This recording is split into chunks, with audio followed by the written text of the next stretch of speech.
Hello, everyone. This is Dorie Clark, and we're here with our weekly Newsweek interview show, Better, where we talk to authors and executives and entrepreneurs about strategies that you can use to improve your life on a regular basis. And today we are talking with Todd Henry. He is a popular author and he has a new book out. It's called Daily Creative. And we're going to talk about how you can interject more creativity into your own life and your own routines. Todd, it's so good to have you here.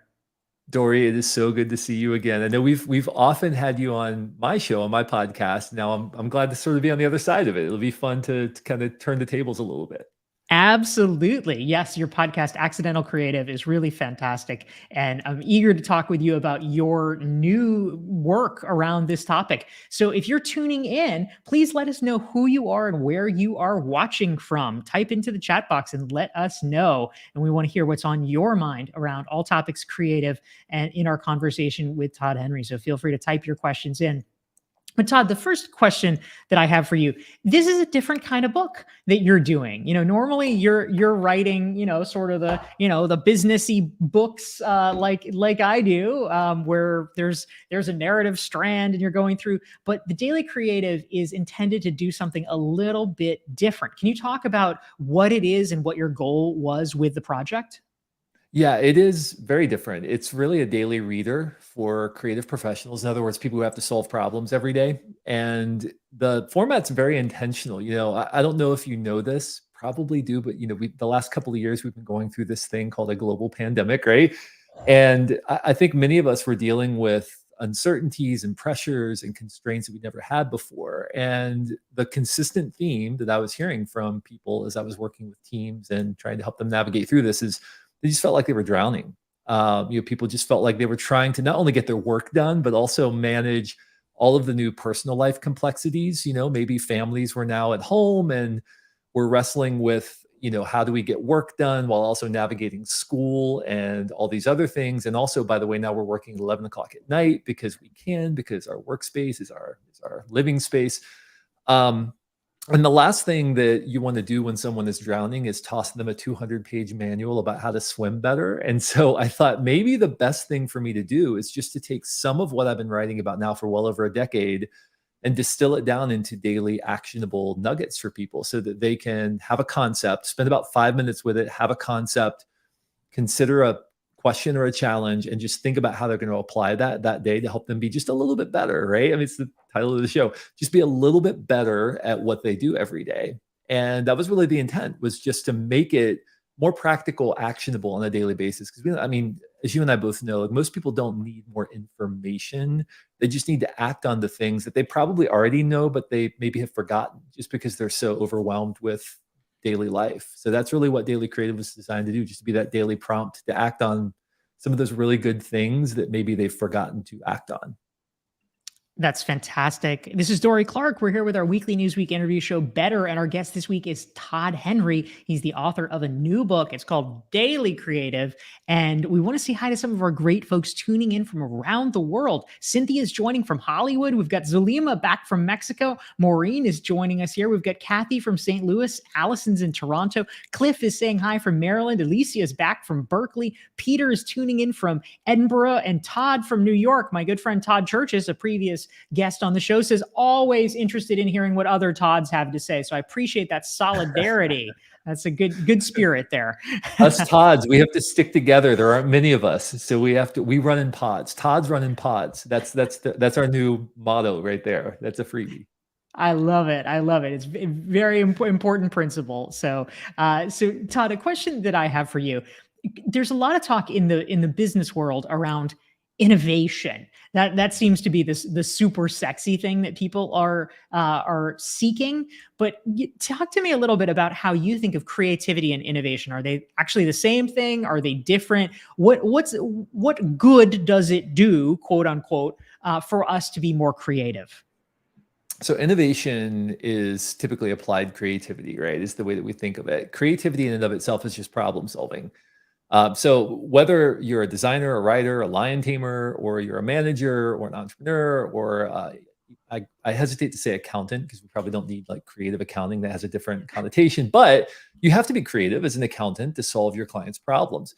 If you have to be creative every day, or if you have to solve problems every day, you're creative. That's what creativity is. Innovation, on the other hand, is applying that creativity to create a solution that transforms either a product or an industry or a service in some capacity that makes it different, makes it better. And so I think when a lot of people talk about innovation, what they really mean is I want to teach my people, I want to teach our team how to think differently. I want to teach our team how to be more creative, how to absorb the stimulus in our environment, play with it a little bit, combine it in unique ways, and come up with new and valuable solutions. The challenge is that often when people say we want innovation, what they really want is just a slight tweak of the thing we already have. It's they say, hey, I want something new. I want something innovative, something fresh, something that's never been thought of. Really what they mean is just kind of take the thing we've already done and just tweak it a little bit, and that'll be fine.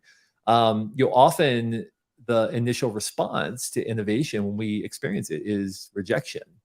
It's booing. I have a poster on my wall of, it's actually a real live thing that happened back in 1967. Jimi Hendrix was invited to be the opening act for the Monkees on their US tour, which, I mean, anybody who knows music knows this is like maybe the worst possible combination of artists, right? And of course, the result was predictable. Jimi Hendrix was booed off stage 8 nights in a row by Monkees fans, by tens of thousands of people. Does that mean Jimi Hendrix wasn't a great musician? No, of course not. What it meant was Monkees fans had no grid for what Jimi Hendrix was doing. So their first response was to boo, because, Monkees fans are expecting this sort of down the middle, sort of pop, fun, tap my toe kind of music. And then Hendrix comes out and he's like, playing with his teeth and like all this distortion and all the they had no grid for what he was doing. That's often the response to innovation in organizations. People, managers especially, who are trying to protect their turf, they say, give me something new, but really just make sure that it's not something so dangerous that I'm going to have to fight for it and put skin in the game in order to see it happen. And so innovation requires a champion within organizations. If you don't have a champion for an innovation, it's often going to wither on the vine, because it's really, really difficult to get buy-in for new ideas when people feel like they're on the line for the success of that idea. Yeah, really important point. We're here with Todd Henry. His new book is called Daily Creative. And if you're enjoying this conversation, hit the like button and the share button so that your friends can benefit from the conversation as well. And if you're just tuning in, let us know who you are and where you're dialing in from. We have great friends visiting, including Sushma, who's in India. We have Saeed here. We have Eugenia, who's joining from Costa Rica. Annette's in SoCal. We have Michaela from Manchester. We have Gail from North Carolina. And Jeanette is joining from Chile. We love having every single one of you here, and we're taking your questions for Todd Henry about creativity and more. Now, Todd, I wanted to drill down a little bit, because in terms of some of the exercises and things you talk about in Daily Creative, you talk about it as a guide to staying prolific and healthy.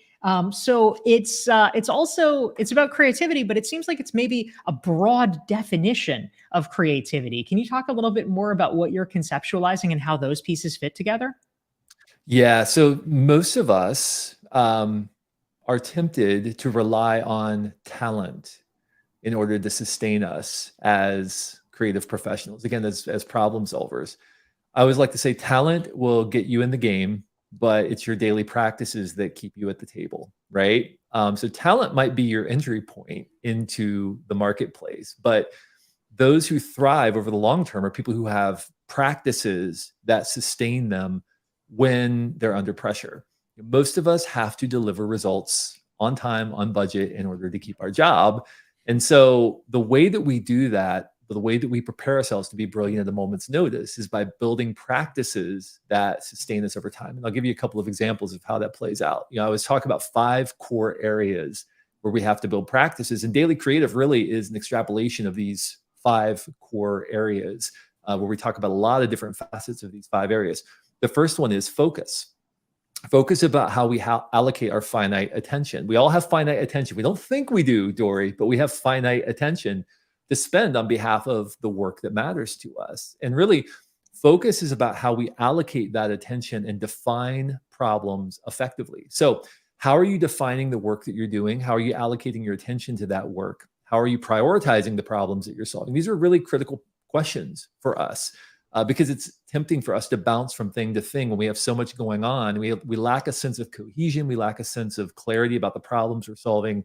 We lack a sense of priority. So we just, we would rather crank out 50 emails because it feels productive rather than spending 20 minutes thinking deeply about a problem that we need to solve. Why? Because it gives us that sense of instant gratification. So we have to have a sense of focus. The second thing is relationships. Creative work is accomplished in community. I always say innovation is groups of people stumbling awkwardly into the unknown together. That's what it is. But we have to be intentional about building relationships where we can speak truth to one another, where we have healthy conflict. People think that conflict is a sign of a lack of health in organizations. It's not. As a matter of fact, a lack of conflict is a sign of a lack of health in organizations. Because if you have talented, driven, creative people bumping into one another, there's going to be conflict. That's the natural result of talented people bumping into one another. How you handle that is everything. So we have to have healthy relationships. We have to be willing to receive disconfirming information. We have to be willing to have uncomfortable conversations. And we have to be willing to share and create an environment in which we can share our point of view. The third area is energy. So we have focus, relationships, energy. This is about how we manage our ability to bring what Lewis Hyde calls emotional labor to our work, right? Not just energy, but discretionary energy, that little extra that we put into it to make it great. But the problem is most of us manage our time effectively, but we fail to manage our energy effectively. The net result of that is we become overwhelmed and we lack what we need to be able to deliver. So we have to practice pruning consistently, meaning what good things might need to go away so something better can be born. So we have to be good at managing energy. The fourth area is stimuli. This is all of the inspiration that goes into our head, the little dots that we connect. Steve Jobs once famously quipped that creativity is just connecting things. So we have to be intentional about the kinds of dots we put into our head. So are you reading, studying, communing with great minds, reading Dorie Clark books? That's always a good place to go, right? Or watching Dorie Clark, podcast interviews, or listening to Todd Henry's podcast. You can just tune in right there. There's so many possibilities. But are you consistently studying and communing with great minds, right? Is that something that you are doing? And then finally is hours. Hours is how we allocate our finite time. Time is the currency of productivity. How we allocate that finite time is critical. But here's the thing. We have to be intentional about spending our hours effectively, not just efficiently. We often think about our time as, something to be spent, but we don't think about our time as something to be invested in future returns. So are you doing things like engaging in unnecessary creating, where you're developing skills that are going to serve you in the future, risking and failing in low risk ways, relatively low risk ways, so that you can develop skills that you can apply to your work later down the line. So focus, relationships, energy, stimuli, hours, they awkwardly spell the word fresh. And this was the core of my book, The Accidental Creative. My first editor, David Moldauer, for The Accidental Creative, originally hours was time. And he said, right now, Todd, you have frest, and frest is not very memorable, like David would say, right? And so we changed time to hours and we came up with fresh, which is a really easy way to remember it. And building practices in those areas. And again, that's what Daily Creative really is all about, is about helping people build practices in those areas that will help you to be prolific, brilliant, and healthy over the long term. That's fantastic. This is Dorie Clark. We're here with our weekly interview show for Newsweek called Better. Our guest is Todd Henry. If you want to learn more about Todd and his great work, just go to his website. It's toddhenry.com. His new book is The Daily Creative. And if you want to make sure you never miss one of our weekly Newsweek interview shows, just go to dorieclark.com. You can sign up to download a free self-assessment, and you will join the email list, and you will get reminders of such things. So we're very excited to have all of you. Please feel free to type into the chat box and let us know who you are and where you're dialing in from. We have Adnan, who's just joined us from Turkey. And a great question came in, Todd, from Cynthia. And she's curious. Some people say that handwriting actually helps you to connect with your creativity better. And she's curious about your thoughts on that. She says, when doing your daily creative musing assignments, do you think it actually matters? And how do you do it? So I think it varies from person to person. I have seen a lot of the research that says that our minds function differently when we're operating in real space versus virtual space, right? And this is true of books as well as handwriting versus typing. The benefit of typing is you can get things out much more quickly. You can get ahead of your brain, which means that maybe sometimes you'll type unexpected things that are serendipitous. The benefit of handwriting is that it slows you down and forces you to look for patterns. I personally prefer handwriting over typing. I handwrite when I'm journaling, I handwrite when I'm taking notes. When I'm writing books, I type because, well, first of all, because I don't want to have to go back and retype all of my handwritten words, my 70,000 handwritten words, but also, what I find is when if I'm studying and I'm processing as I'm handwriting, when I go to type that out, sometimes my brain has been working on things in the background and I'll actually write things I didn't expect to write. I'll make, serendipitous connections I didn't expect to make. And that works really well for me. But yes, I've seen all the same research. I think it all depends on personal preference. I like the benefit. I do most of my handwriting on my iPad, so I'm sort of cheating in a way because I'm sort of I use Notability and I'm kind of digital, but I'm also kind of in the physical space as well. But me seeing things on paper helps me retain them, memorize them, connect them in different ways than if I'm typing them into a document. So I always recommend that people, when they're sketching, ideating, that they do that, with pen and paper or on the iPad with a stylus or whatever they have to be using. And when you're processing and when you're putting work into the world, it's usually easier and quicker to do that, in the virtual space. But I don't know about you, Dorie, but I remember things when I'm reading a physical book differently than when I'm reading an ebook. So I'll remember, oh, this is the top left of page 42. Like I'll remember that and I can Totally. see it in Yes. my head, right?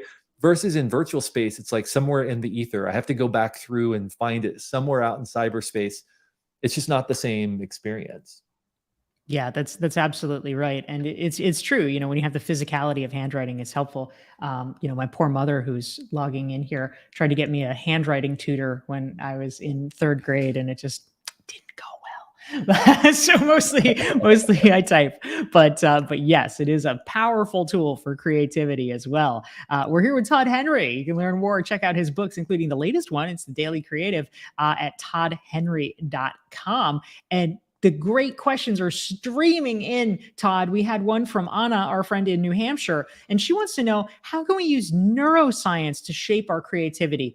Do you have some favorite sort of research or some findings about creativity that you've found to be particularly interesting as you have made this an object of study? Yeah, one thing that I would encourage people to pay very close attention to is something that the research calls latent inhibitions, right? So what they've discovered is that people who tend to have more consistent creative ideas, in other words, a higher frequency of creative connections, creative outputs in the same period of time, tend to be people who have lower latent inhibitions, meaning they don't listen to that inner voice that says, maybe that's not a good idea. Maybe people are going to laugh at you. Maybe you should ignore that. That's tried. That's, trite. That's whatever. Instead, for whatever reason, those ideas tend to get through that wall of latent inhibitions and out into the world. And so pay attention to those narratives. Pay attention to those little voices in your head when you have an idea. And if you do that, and journaling is a great way to do this, but if you do that, you'll often find that there's a recurring pattern. Who are you to say this? Who are you to introduce this? That's stupid. That's tried. Other people are going to come up with a better idea.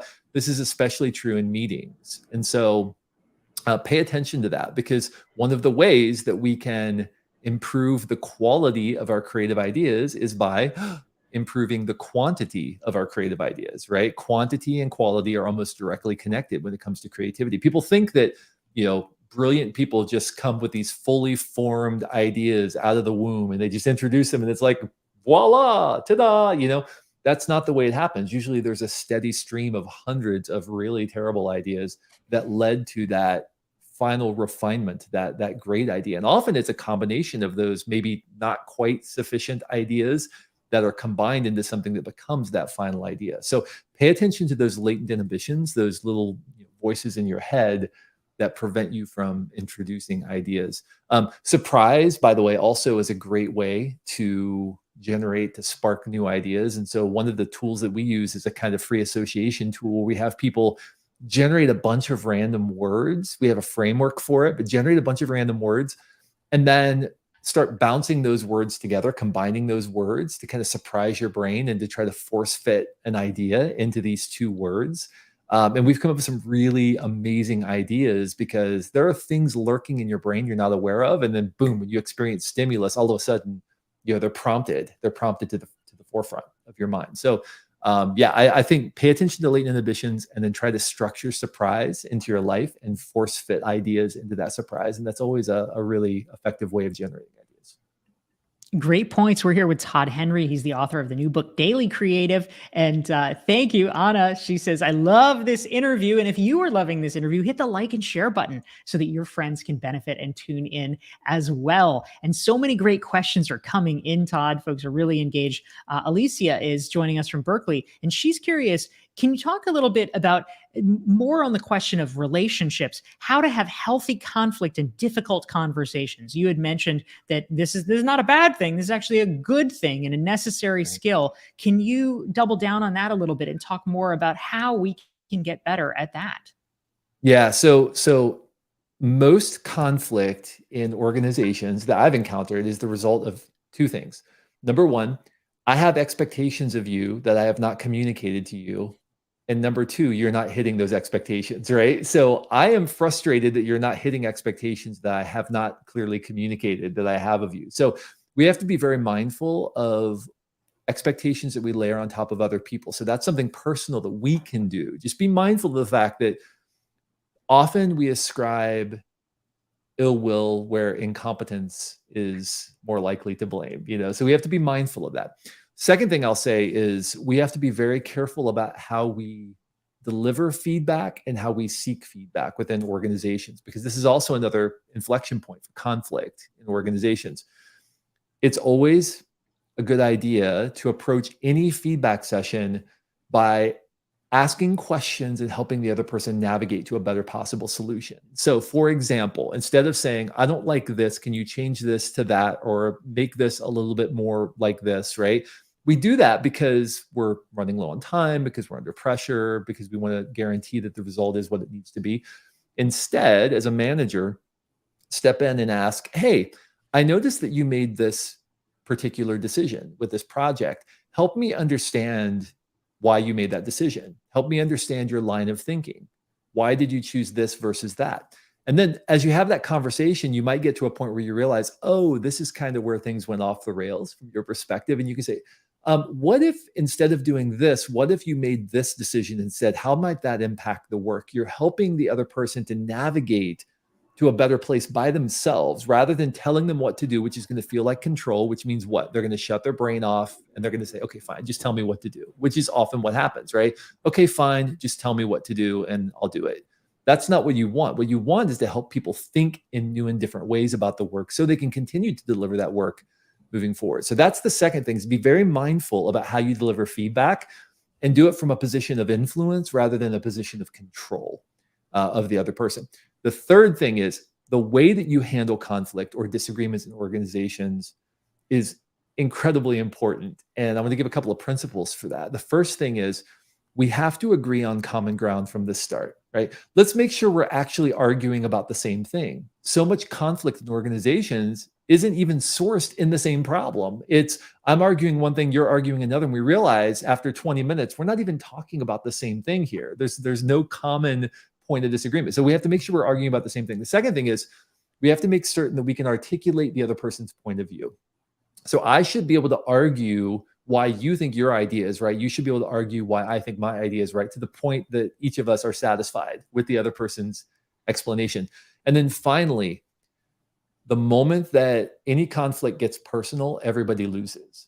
So this cannot be personal. I disagree with your idea. That's fine. And let's have a conversation about that. I disagree with that idea, and those are ugly shoes. Okay, those are fighting words. We can't, so we cannot let conflict become personal. We see this in organizations where cults of personality emerge and people are arguing not because they really disagree, but because they just want to be on one side or the other. We have to be really mindful about that. It sounds silly. It sounds like 7th grade. It really does. but these are human dynamics that play out often in organizations, because organizations are made of humans, so if we follow these principles of effective, and I wrote about this in Herding Tigers, my last book, which was about leading talented creative people. If we follow these principles of effective conflict resolution, we follow the principles of clear and coherent feedback that's not based on control, but is based on influence. And if we ensure that we're not layering unfair expectations on other people that we've not communicated to them, it will go a long way toward helping us develop healthy communication and those relationships that we need to be able to do our work together. Great points. We're here with Todd Henry. His new book is Daily Creative. And we have time, Todd, for probably one more question. And Anna wanted to jump in with another one. I think this is probably something that a lot of us are feeling post-pandemic.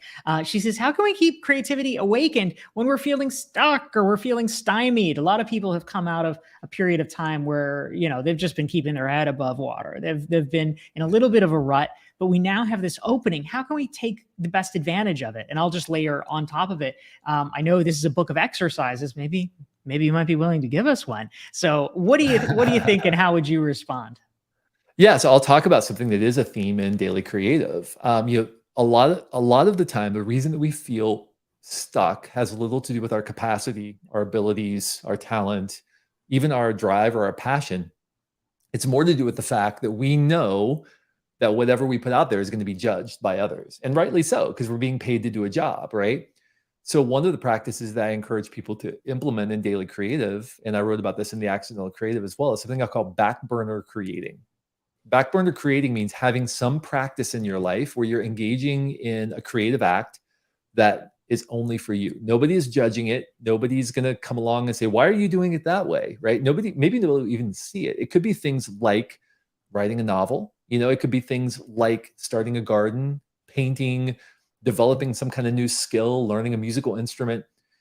This does a couple of interesting things for us. Number one, it allows us to develop new skills and take risks in a relatively low risk way. Number two, it gives us creative reprieve from our work, and it engages our creative brain in an act that is where we don't feel the same level of pressure. Right? It retrains us how to be creative for the sake of creativity versus being creative for the sake of delivering on an objective, which is what most of us have to do. I mean, I work with, top creative directors, executive creative directors, CEOs, executives from companies all over the world. And often, I'll ask them, hey, what did you used to love about the work? And they'll say like, oh, I used to be a designer and I love design, and I just like swam in design. And so my follow-up question is usually, when was the last time you designed something that nobody was judging, nobody was looking at, nobody was critiquing, wasn't for a client? And the answer almost always is, maybe sometime last year. Like, I can't remember the last time I made something just for myself. So my encouragement right now for those who feel stuck, feel burned out, feel like just kind of in COVID fatigue. So I know we're kind of on the other side, right? But it's like we still feel the fatigue, the effects of it. It's like a train engaging. You got all the cars going, right? We're still kind of re-engaging on the other side of this. Is have something in your life where you can pour your energy and your passion into that's going to help you develop that creative side where you're not under pressure. Then what you'll find is a reawakened passion for creativity in your create on demand world as well.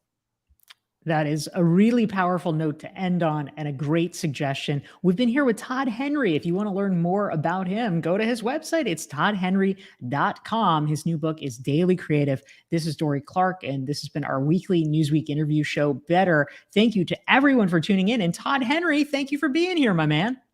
Thank you, Dorie. This has been a sheer joy, as it always is when I get to speak with you. Thank you so much, and see everyone next week.